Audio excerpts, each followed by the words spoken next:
Y después de la inauguración, comenzamos esta edición de TV Morfosis Valencia, una edición que este año se titula La referencialidad cross-media en la ecología de medios actual. Y para introducir este tema, vamos a conectar en directo con Joan Enric Úbeda, director del Gabinete de la Rectora y director de Marketing y Comunicación de nuestra universidad. Él se encuentra en el exterior de esta sala, en el claustro superior de este edificio histórico. Hola, Joan Enric.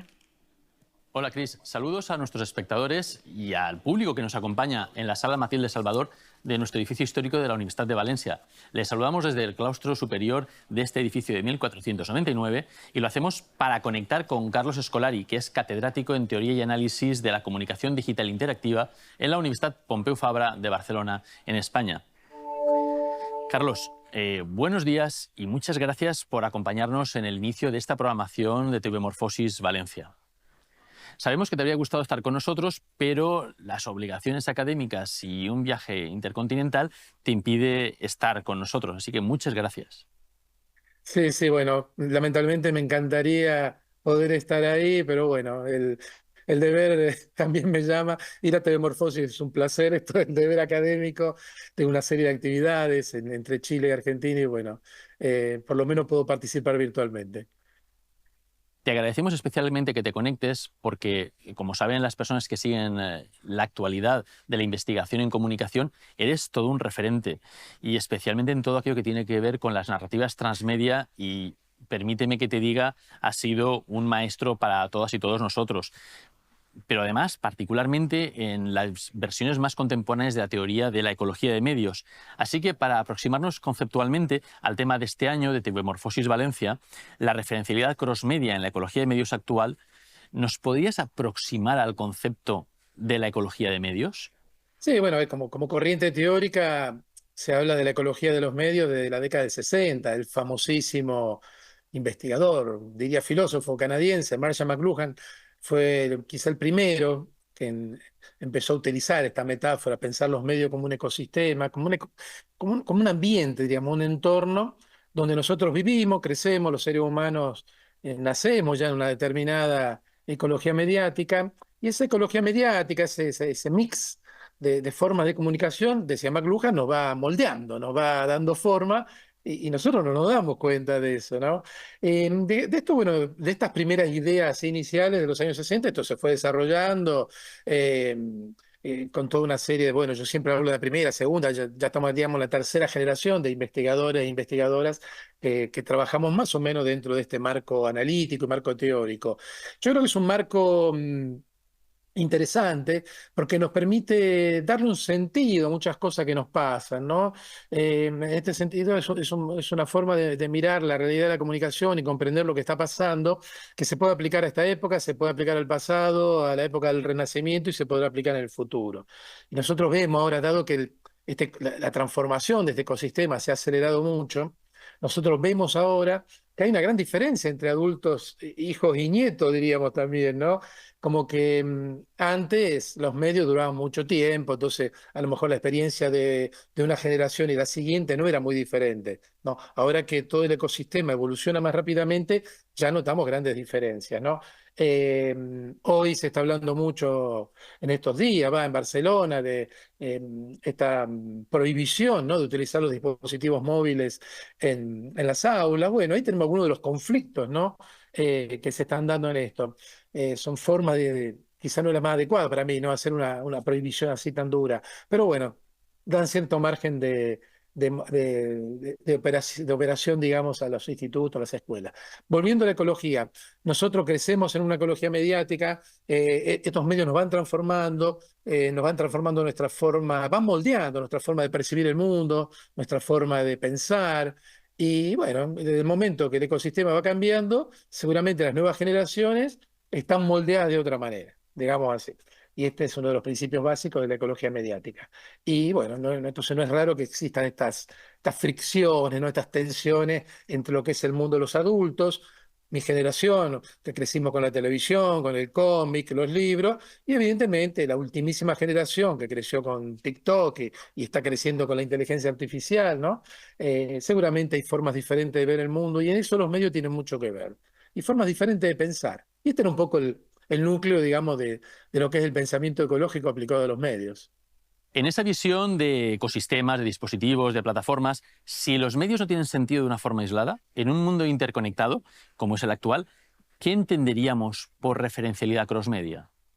Bien, una de las cosas que decía Marshall McLuhan también en los años 60, de manera muy intuitiva, él decía que no le podemos dar un significado, no podemos entender un medio si lo aislamos de los otros medios, ¿no? Nosotros, bueno, ya que hablamos de televisión, no podemos entender la historia de la televisión si no la vinculamos, por ejemplo, al principio a la presencia anterior de la radio. No podemos entender la evolución de la televisión si no la vinculamos a los cambios que hubo en el cine, como tampoco podemos entender la evolución del cine si no lo vinculamos a la televisión. Y bueno, yo creo que estos últimos años la televisión, como otros tantos medios más tradicionales, ha interactuado, ha tomado cosas de los medios digitales, ¿no? Cierta forma de formatos, cierto ritmo, ¿no? Cierta fragmentación a veces también, pero a su vez la televisión ha influido sobre otros medios y plataformas, ¿no? No es casual que ya hace 15 años más o menos, un poquito menos, YouTube comenzó a crear canales, ¿no? La idea de canal es totalmente televisiva, y ahí vemos como una plataforma digital incorpora un tipo de metáfora, una forma de organizar el contenido que es típica de la televisión, que son los canales. Bien, en este contexto de gran promiscuidad, diríamos, entre diferentes medios y plataformas, claro, aparecen narrativas que están a mitad de camino, son híbridas, y acá, bueno, acá hay diferentes conceptos, está el concepto de crossmedia, transmedia, multimedia. Digamos que todos estos conceptos hacen referencia a diferentes formas de articularse entre los diferentes medios, ¿no? Quizá cuando se habla de narrativa transmedia se le da mucha más importancia al contenido generado por el usuario, ¿no? En el caso de crossmedia son estrategias donde quizá la centralidad no está tanto en la generación de contenido de usuarios, sino en la articulación de un cierto tipo de contenido que, digamos, se despliega, se cuenta a través de diferentes medios, ¿no? Si hablamos de multimedia, sería como que todos estos contenidos, todos estos lenguajes confluyen en un único producto, ¿no?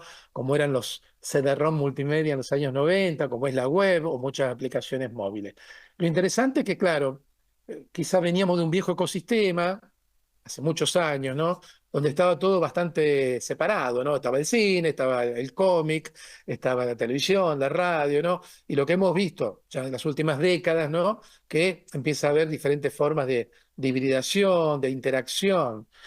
Podemos pensar gente pionera como Walt Disney, ¿no? Que ya en los años 50, 60, él hacía cine, hacía programas de televisión semanales, tenía el parque de atracciones y había toda una continuidad, ¿no? Había una articulación entre todas estas cosas. Bueno, podemos decir que Walt Disney era un pionero de las narrativas transmedia, ¿no? Y crossmedia. Y claro, esto ahora está a la orden del día, ¿no?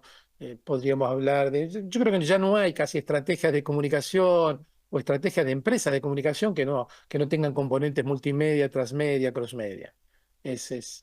Porque también nuestra vida como consumidores de la comunicación y de la información es así. Eh, Antes, hace muchos años, la gente pasaba mucho tiempo en pocos medios. La gente se levantaba, leía el diario tranquila a la mañana, muchas horas de radio y muchas horas de televisión. Ahora estamos poco tiempo en muchos medios. Estamos un poquito en Netflix, un poquito en televisión más tradicional, un poquito en la radio, un poquito en el podcast, un poquito en el libro impreso, un poquito en el libro digital, un poco en diferentes redes sociales, en Instagram, en X, etcétera, etcétera. Así que bueno, nuestra vida mediática hoy es mucho más rica y se entiende entonces que los grandes actores, ¿no? Traten de crear estrategias que vayan un poco uniendo toda esta experiencia de comunicación que son bastante fragmentadas a veces. Por eso la necesidad de tener estrategias cross-media, multimedia y transmedia, ¿no? Para un poco quizá contrarrestar esta gran fragmentación que hay hoy. En esa transformación de los parámetros de consumo de medios que nos estás comentando, tu libro más reciente sobre la evolución de los medios tiene un más que interesante subtítulo: Emergencia, adaptación y supervivencia. Desde esa perspectiva, en un mundo que cambia a una velocidad vertiginosa, espero que me permitas un conjunto de preguntas un poquito atrevidas. Adelante, adelante.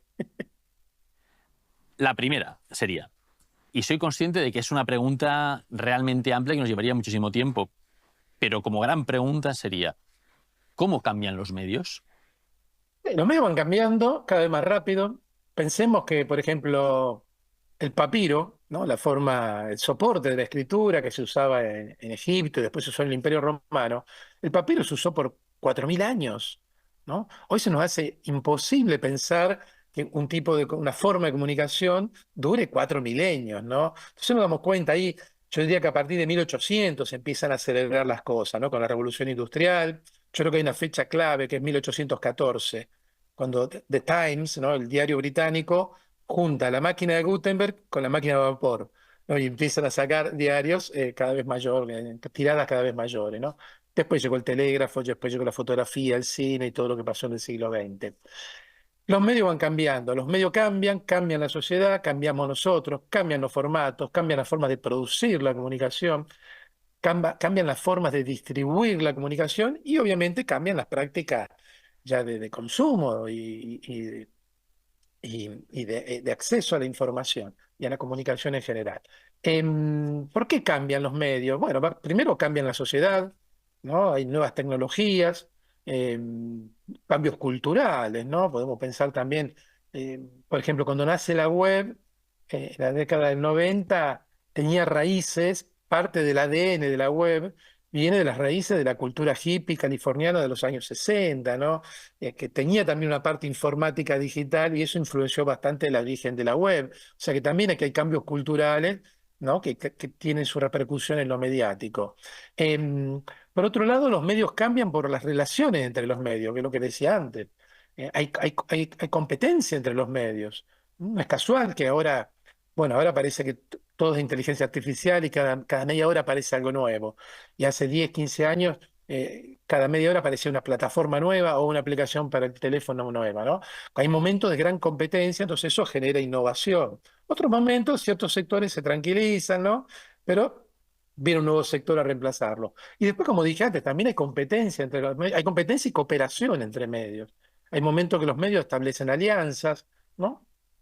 Al principio el cine y la televisión competían, después de unos años como que el aparato de producción californiano genera series de televisión y genera películas, ¿no? Incluso la estrategia es, bueno, primero se estrena en el cine, después va a la televisión, las plataformas cambiaron eso también, pero bueno, digamos que hay toda una serie de factores que hacen que todo este ecosistema vaya transformándose, sean acciones más de tipo cambios sociales, como digo, culturales, nuevas estrategias económicas, cambios tecnológicos, obviamente, y después la misma competencia entre los medios y cooperación. Yo creo que bueno, hay todo un conjunto de causas, de fuerzas, ¿no? Que hacen que esto vaya cambiando. Y nosotros, bueno, como seres humanos nos vamos adaptando a todo esto. Nosotros somos corresponsables de ese cambio, pero también somos, lo diría entre comillas, ¿no? Somos víctimas, porque cuando hay cambio en los medios, bueno, muchas veces nos ofrecen nuevos contenidos, nos ofrecen nuevas formas de interacción o comunicación y no nos interesa. Y otras sí, ¿no? Las adoptamos inmediatamente, ¿no? Y eso decreta el éxito de una forma de comunicación, de un medio determinado. Y en eso estamos. Para estudiar, digamos, estudiar todo esto implica estar muy atento a estos cambios. Es un cambio muy rápido, pero para mí es fascinante poder ver, digamos, en tiempo real cómo va cambiando y evolucionando este ecosistema. En esta aceleración creciente de los tiempos que estamos viviendo y usando esas expresiones tuyas de promiscuidad de los medios, de relaciones entre los medios, de innovación, ¿es posible hablar de viejo y nuevo en la ecología de medios o hablamos tan solo de transformaciones? Sí, el concepto de viejo nuevo medio se usa siempre, ¿no? Ya hace muchos años hablamos de new media, ¿no? Pero claro, yo creo que es un concepto, no sirve bien para identificar a los medios, ¿no? Porque en el año 2000 un blog era un new media, ¿no? Y en el 2005 Facebook era un new media. Facebook ya tiene, el año que viene cumple 20 años de vida, 2 décadas. Hay más de 3.000 millones de usuarios en todo el planeta. Hace una cosa vieja, digamos, para este contexto de cambio acelerado. Por eso yo prefiero hablar de medios emergentes, medios dominantes, ¿no? Un medio emergente sería un medio cuando está apareciendo, una cosa muy nueva, que después, si le va bien, se convierte en un medio dominante en el sentido que comienza a imponer su lógica a los demás. Por eso me gusta hablar de adaptación de los medios, ¿no? Podríamos decir en ese contexto, no sé, la televisión es un viejo medio, pero que ha sabido adaptarse muy bien, ¿no? Lo mismo que la radio, ¿no? La radio ya tiene más de un siglo la radio, y es un medio que, bueno, ha aguantado, digamos, la competencia muy dura de la televisión en la década del 40, ¿no? se ha integrado muy bien al ecosistema más digital, tenemos los podcasts, etcétera, etcétera, ¿no? O sea que bueno, hay, llamémoslo así, viejos medios, aunque el concepto no me gusta mucho, son medios que ya pasaron por una gran fase de dominación, pero que se siguen adaptando y son parte importante, ¿no?, de nuestra dieta mediática. Es cierto que todavía estamos escuchando expresiones como nuevas tecnologías. En este contexto, ¿cómo nos enfrentamos los individuos a estas transformaciones? ¿Somos capaces de ir al ritmo de los tiempos, de estos cambios vertiginosos de la tecnología, o nos quedamos como unos individuos rezagados en el cambio tecnológico y en la evolución de los medios? Es muy interesante porque si uno lee cosas escritas a principios del siglo XIX, a principios del 800, a finales del 800, ya había esta percepción de que el mundo va muy rápido, ¿no? Yo siempre me recuerdo una, una frase de Mafalda, ¿no?, que decía, paren el mundo que me quiero bajar", ¿no? Esta sensación de agobio, de que hay mucha información, ya estaba presente, bueno, a principios de 1800, ¿no?, cuando empiezan a salir los diarios con la máquina de vapor, después llegó la rotativa, ¿no? Como que había ya una primera, digamos, hay un síntoma de la modernidad de esto, ¿no? De que hay mucha información. Claro, si comparamos la información que recibimos hoy a lo largo de un día con la que recibió una persona a principios del 800, se ha incrementado muchísimo. Y yo digo, bueno, está es normal que a veces sintamos esta sensación de agobio. Pero también yo creo que si uno lo ve históricamente, el Homo sapiens ha sabido adaptarse a todo esto, ¿no? Yo en eso no soy tan apocalíptico, ¿no? Yo creo que, bueno, vamos filtrando, llega nuestra carga de atención y llega un punto que, bueno, vamos filtrando. Los algoritmos también a veces nos sirven para filtrar lo que vamos consumiendo. Pero bueno, yo creo que vamos lidiando, vamos interactuando con estos medios, ¿no? Otras de las idea de McLuhan era esta, ¿no? Nosotros creamos estos medios, estas tecnologías, y estos medios después nos van reformateando a nosotros. Es uno de los principios básicos de la ecología de los medios. Y bueno, y ahí vamos, con nuestras tensiones, habrá gente que se adapta más, habrá gente que se adapta menos, o que se queda, digamos, en un consumo de medios más tradicionales. Yo creo que, bueno, estamos rodeados de situaciones muy diversas, ¿eh? También hay otro mito que siempre está dando vuelta, que es el del nativo digital, ¿no? Como que habría una generación que ya nació con un chip bajo el brazo, y no es así, los jóvenes también viven con tensiones, ¿no?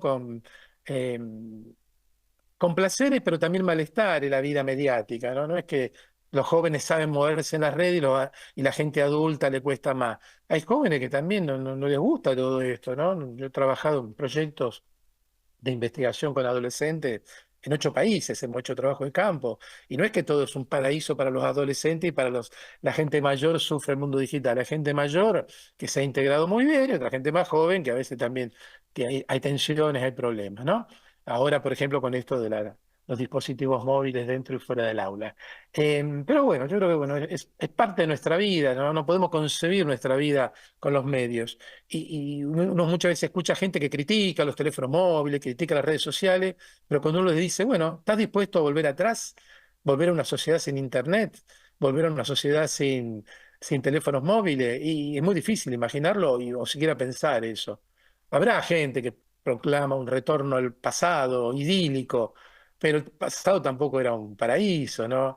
Eh, Así que yo creo que, bueno, tenemos que aprender, tenemos que educar, ¿no?, a convivir con estas diferentes tecnologías de la comunicación y siempre de una perspectiva crítica, saber utilizarla de una forma ética. Yo creo que queda muchísimo camino por hacer ahí. Y medios como la televisión, que tienen una cobertura, digamos, global, yo creo que, bueno, son un canal ideal para hablar de esto, ¿no? Tratar de reducir toda esta conflictividad que puede haber o tensiones con ciertas tecnologías y aprender a usarlas bien, usarlas para mejorar, ¿no? De una forma participativa, democrática. En esta convivencia, como apuntabas antes, la empresa mediática también tiene que adaptarse a la realidad empresarial y no solo contribuye a moldear los parámetros de consumo, como apuntaban aquellas distopías de los 80 del siglo pasado ya, sino que son moldeados los propios medios por la misma tecnología y por los mismos parámetros de consumo. Totalmente, totalmente. Bueno, yo viví en carne propia cuando apareció la web en los 90, ¿no? Cómo fue podríamos decir, lenta, ¿no? Entrada de todo eso en el mundo de los medios tradicionales. Porque al principio era, no, la televisión, la radio, y esto es una cosa nueva. Incluso había gente que decía, a principios de los 90, decía, no, esto de la web es una moda pasajera estadounidense, ¿no? Como tantas otras. Y no era así, ya, por lo menos algunos que estábamos ya trabajando en ese campo veíamos que esto era una tecnología realmente que iba a traer grandes cambios, ¿no? Em, lo digital tardó en entrar en los medios tradicionales, digamos, ¿no? Como tardó en entrar en la universidad. Yo coordino proyectos para acelerar la enseñanza de lo digital en las universidades. Hay, por ejemplo, diarios que han fusionado las redacciones, la digital y la de papel, hace no muchos años, cuando era una cosa que ya a finales de los 90 se estaba hablando, ¿no? Pero bueno, yo creo que cuanto más grande es la estructura, a veces cuesta más incorporar las cosas. Pero hay excepciones, porque hay grandes estructuras televisivas, por ejemplo, que no han tenido problemas en incorporar la tecnología digital. Veremos qué pasa ahora con las inteligencias artificiales generativas.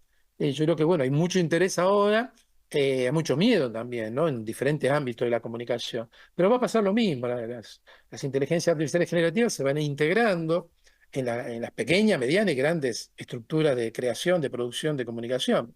Lo que nosotros, al menos desde la universidad, tenemos que ayudar a que eso sea lo menos traumático posible, que sea un proceso rápido y vuelvo a lo de antes, ¿no? Que sean tecnologías que se utilicen de manera positiva, democrática, con criterios éticos. Yo creo que, bueno, ahí la cooperación entre la esfera académica, quienes formamos a los futuros periodistas, publicistas, comunicadores, etcétera, y las estructuras productivas de la comunicación, yo creo que la interacción entre esos dos ámbitos es fundamental hoy. Bueno, pues lo veremos y lo estudiaremos en el futuro, porque, en definitiva, de todo esto de que hablamos es de ecología de medios. Muchas gracias, Carlos, por el esfuerzo de estar con nosotros hoy en esta edición de 2024 de TV Morfosis Valencia. Lamentablemente, bueno, no puedo estar ahí con ustedes, pero bueno, aprovecho para dar un gran saludo a todos mis grandes colegas y amigos y amigas de España y América Latina que están participando en Morfosis Valencia, empezando, bueno, Gabriel Torres, Juan Aguilera, Miquel Francés, Alejandra Fallas y tanta otra gente, y personal técnico que hace posible todas estas conexiones y todo lo que es la difusión y producción. Así que, bueno, les deseo muy buenas conversaciones. Y, Cris, te devolvemos la conexión aquí abajo, a la Sala Matilde Salvador del edificio histórico de la Universidad de Valencia.